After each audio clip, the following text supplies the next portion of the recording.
Hey guys, welcome back to our channel DK pharma tutorials. Guys, तो आज के इस वीडियो में हम डिस्कस करने वाले हैं फार्मेसी प्रैक्टिस का यूनिट 5, जिसमें हम देखेंगे इसका last topic interpretation of clinical laboratory test के बारे में। तो गाइस, वीडियो को स्टार्ट करने से पहले अगर आपने हमारे चैनल को सब्सक्राइब नहीं किया है तो प्लीज़ हमारे चैनल को सब्सक्राइब कर लीजिए एंड बेल आइकन को प्रेस कीजिए ताकि हमारे आने वाले वीडियो की हर नोटिफिकेशन आप तक पहुँच सके। तो गाइस, आइए स्टार्ट करते हैं अपने टॉपिक को।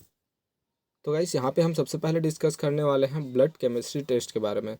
तो गाइस, ब्लड केमिस्ट्री टेस्ट क्या होता है? तो ब्लड केमिस्ट्री टेस्ट में हम क्या करते हैं, किसी भी हमारे ब्लड सैंपल रहती है तो हमारे जो ब्लड सैंपल्स में जो भी सर्टेन केमिकल्स प्रेजेंट होते हैं तो उनको हम मेज़र करते हैं। तो उन्हीं के बेसिस पे हमको जो भी डिसीज़ रहती है तो उनको पता लगाते हैं। तो यही चीज़ है हमारा ब्लड केमिस्ट्री टेस्ट। तो इसको हम देखते हैं, the blood chemistry test are blood test that measure the amount of certain chemical in sample of blood. तो जैसे कि हमने आपको बताया कि जो ब्लड केमिस्ट्री टेस्ट है इसमें हम हमारे जो बॉडी की जो ब्लड्स होती है तो उसमें जो भी केमिकल्स प्रेजेंट रहते हैं उसको चेक करते हैं।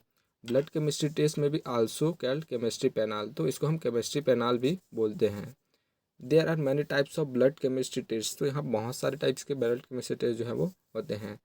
They major the chemical including enzyme, electrolytes, fats, जिसको हम लिपिड्स भी बोलते हैं, hormones, sugars, protein, vitamins and minerals. तो ये जो सारे केमिकल्स हैं इनको हम क्या करते हैं, हम हमारे ब्लड में टेस्ट करते हैं कि इनका अमाउंट कितना है, कितना प्रोटीन है, कितना शुगर है उसमें, कितना विटामिन है, कितना मिनरल्स है, कितना इलेक्ट्रोलाइट्स है। तो इन सारी चीज़ों को हम मेज़र करते हैं और हमारे जो भी बॉडी में जो भी एबनॉर्मलिटी है उसका पता लगाते हैं। देन नेक्स्ट पॉइंट आता है, blood chemistry test can be done to.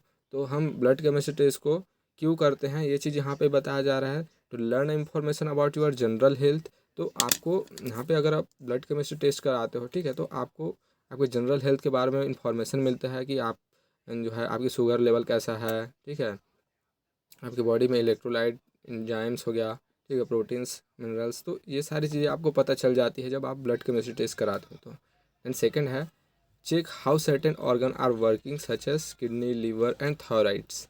तो आपका जो भी किडनी हो गया, लीवर हो गया, थायराइड, तो ये कैसे काम कर रहे हैं तो इनको भी आप अपना ब्लड केमिस्ट्री टेस्ट करा के पता लगा सकते हो।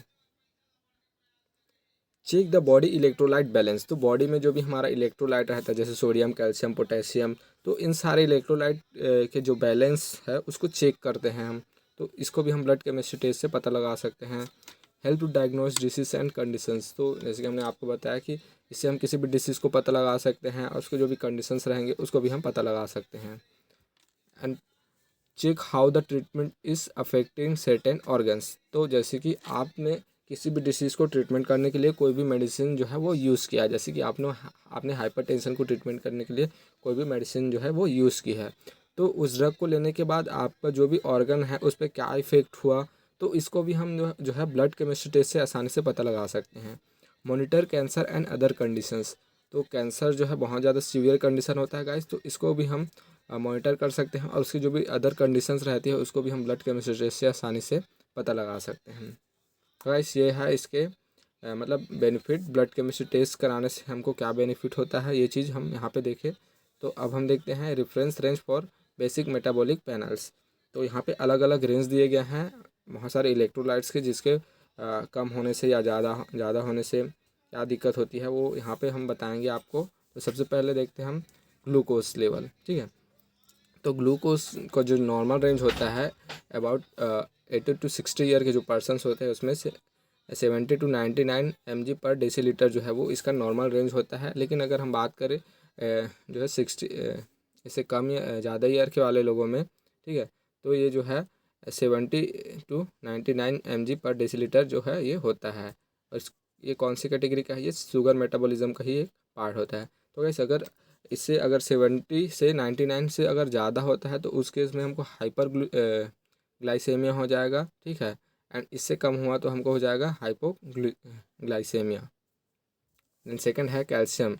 तो कैल्शियम जो है वो 8.6 to 10.2 mg रहता है पर डेसीलीटर रहता है नॉर्मल रेंज में, ठीक है। लेकिन अगर हम बात करें एडल्ट्स जिसका एज जो है वो 60 से कम है तो उनमें जो रहता है ये 8.6 to 10.2 mg पर डेसीलीटर। तो ये इसका रेंज रहता है। लेकिन अगर ये अगर ज़्यादा हो जाएगा तो उस केस में हमको हो जाएगा हाइपर कैल्सीमिया, एंड कम हो जाएगा तो हम उसके केस में बोलेंगे इसको हाइपोकैल्सीमिया। तो ये भी इलेक्ट्रोलाइट पैनल कैटेगरी में आता है ये। एंड सोडियम थर्ड है हमारा। तो सोडियम का जो लेवल रहता है वो नॉर्मल रेंज रहता है इसका 136 to 145 milliequivalent per litre. और यहाँ पे जो एडल्ट्स के लिए दिया गया है यहाँ पे 132 to 146 milliequivalent per litre जो इसका जो नॉर्मल रेंज रहता है। अगर इस जो रेंज है इससे अगर कम होता है तो उस केस में हमको होता है हाइपोनाइट्रेमिया, और अगर इसका लेवल जो बढ़ जाता है तो उस केस में हमको होता है हाइपरनाइट्रिया। एंड जो ये जो है कैटेगरी वो इलेक्ट्रोलाइट पैनल का है। एंड फोर्थ आता है पोटेशियम। तो पोटेशियम का जो नॉर्मल रेंज होता है 80 टू 60 ईयर के पर्सनस में वो रहता है 3.5 to 5.1 milliequivalent per litre. And इसका जो रेंज रहता है एडल्ट जिसका एज 60 से कम है तो उसमें ये रहता है 3.5 to 5.1 milliequivalent per litre. तो अगर इससे ये कम या ज़्यादा हुआ तो हमको जो भी प्रॉब्लम्स है वो होएगी, ठीक है। और इसका जो कैटेगरी है ये भी इलेक्ट्रोलाइट जो पैनल जो है उस कैटेगरी में ये आता है। तो गाइस ये है हमारा ब्लड केमिस्ट्री टेस्ट। तो गाइस ये हमने काफ़ी शॉर्ट में इसको देखा है, तो आपके ये एग्ज़ाम पॉइंट ऑफ व्यू से बहुत ज़्यादा इम्पॉर्टेंट है गाइस। तो आप इसको इतना जो है आप आराम से लिखेंगे तो आपको पूरा 5 मार्क्स जो है वो आसानी से मिल जाएगा। देन अब हम देखेंगे यूरिनलाइसिस के बारे में, ठीक है। तो यूरिनलाइसिस में हम क्या करते हैं गाइस, जैसे कि आपको कोई भी डिसीज़ कंडीशन है या पैथोलॉजिकल कंडीशन है, ठीक है। तो उस केस में क्या होता है कि आपका जो यूरिन रहता है उसमें बहुत सारी जो है चेंजेस आपको देखने को मिलती है, जैसे कि उसका जो पीलापन हो गया या उसका ऑर्डर वगैरह हो गया और बहुत सारी उसकी क्वांटिटी हो गई, ठीक है। उसमें कुछ क्रिस्टल्स वगैरह भी आ जाते हैं। तो ये बहुत सारी कंडीशन जो है आपको दिखाई देती है जब कोई भी पैथोलॉजिकल कंडीशन जो है आपके बॉडी में रहती है। तो उसी को हम चेक करते हैं उसी के थ्रू, ठीक है। तो इसमें हम देखेंगे इसको abnormal constituent appear in the urine sample whenever there is pathological condition of the body. तो जब भी हमारे बॉडी में कोई पैथोलॉजिकल कंडीशंस होती है तो हमारा जो यूरिन रहता है उसका अपीयरेंस जो है वो चेंज हो जाता है। तो उसी को हम इसमें टेस्ट करते हैं। The following table show the constituent and their related disorder. तो यहाँ पे हमने एक टेबल बनाया है गाइस। तो इसमें हम देखेंगे कि कौन सा अगर कोई भी कॉन्स्टिट्यूएंट जो है हमारे यूरिन में प्रेजेंट है तो उसे हमको मतलब वो कौन से डिसऑर्डर होने के कारण जो है वो उसमें है, ठीक है। तो यहाँ पे एबनॉर्मल कॉन्स्टिट्यूएंट एंड डिसऑर्डर जो है दिया गया है। तो सबसे पहले देखते हैं हम शुगर। तो अगर आपके जो यूरिन में है शुगर कॉन्स्टिट्यूएंट पाया जाता है तो तो हमें जो है डायबिटीज़ मेलाइटिस डिसऑर्डर के मतलब रहते हैं। तो उस केस में जो है हमारे जो यूरिन है उसमें शुगर का जो कॉन्स्टिट्यूएंट जो है वो दिखा देता है, या कोई एंडोक्राइन डिसऑर्डर रहता है तो। देन सेकंड है प्रोटीन। तो प्रोटीन हमको तब दिखाई देता है जब हमारा किडनी जो है वो डैमेज हो जा रहता है। थर्ड है bile acid pigment like bilirubin. तो बिलीरुबिन जो है वो जॉन्डिस के केस में जो है वो दिखाई देता है। फोर्थ है कीटोन बॉडीज़। तो कीटोन बॉडी जो है वो diabetes mellitus and starvation ketosis जिसको हम बोलते हैं भूखमरी, ठीक है। तो ये इस केस में जो है कीटोन बॉडीज़ जो है आपके यूरिन में दिखाई देगा। देन 5 है ब्लड सेल्स। तो ब्लड सेल्स भी दिखाई देंगे। तो ये कौन से केस में दिखाई देंगे, जैसे कि कैंसर है या यूरिनरी ऑर्गन्स में अगर कोई भी एक्यूट इन्फ्लामेशंस है या हीमेटोरिया है, टीबी है या हीमोलाइसिस है। तो इस केस में आपके जो यूरिन्स है उसमें ब्लड सेल्स भी दिखाई देते हैं। तो ये हैं इसके एबनॉर्मल कॉन्स्टिट्यूएंट एंड डिसऑर्डर्स। तो आप गाइस इसको अच्छे से पढ़ लीजिएगा, ये एमसीक्यूज वगैरह में भी पूछे जा सकते हैं और आपके ये एग्ज़ाम के लिए भी बहुत ज़्यादा इंपॉर्टेंट है।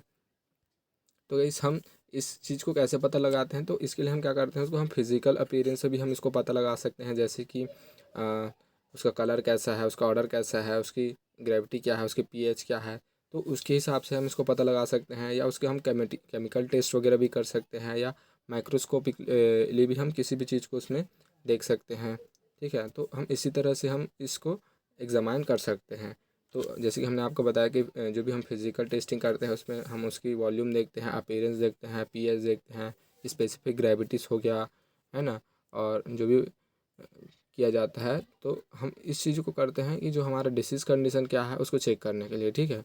तो यहाँ पे लिस्ट दिया गया है एक, जिसमें हम किस तरह से हम एग्जामाइन करते हैं हमारे यूरिन में जो भी एबनॉर्मल जो भी वैल्यूज़ रहती है उसको। तो यहाँ पे वो चीज़ दिया गया है।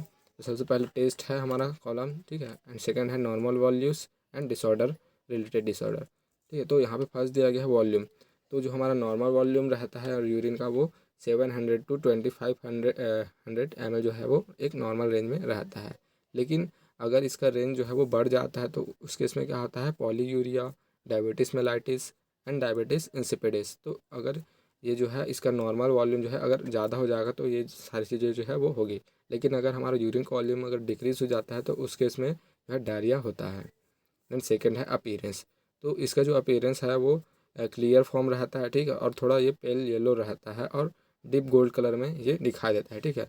लेकिन अगर ये जो है हमको रेड कलर में दिखाई दे रहा है, ठीक है, इसमें अगर रेड कलर हो रहा है तो उसमें अगर ब्लड सेल जो है वो प्रेजेंट है तो उस केस में वो जो है रेड कलर का रहेगा।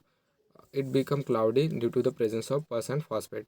तो अगर पस और फॉस्फेट जो है उसमें प्रेजेंट रहेंगे तो उस केस में वो थोड़ा क्लाउडी अपीयरेंस जो है वो दिखाई देंगे। Then pH. तो जो हमारा यूरिन का पीएच जो है वो 4.5 to 9.0 जो रहता है नॉर्मल रेंज में, ठीक है, मतलब जो कि एसिडिक नेचर का रहता है। लेकिन अगर इसका जो पीएच जो है वो एल्कलाइन हो गया, ठीक है, तो इस केस में जो है ये एल्कोलोसिस जो है वो शो करता है। देन फोर्थ है स्पेसिफिक ग्रेविटी। तो हमारी जो यूरिन है उसकी ग्रेविटी जो रहती है वो 1.003 to 1.05025 जो है वो होती है।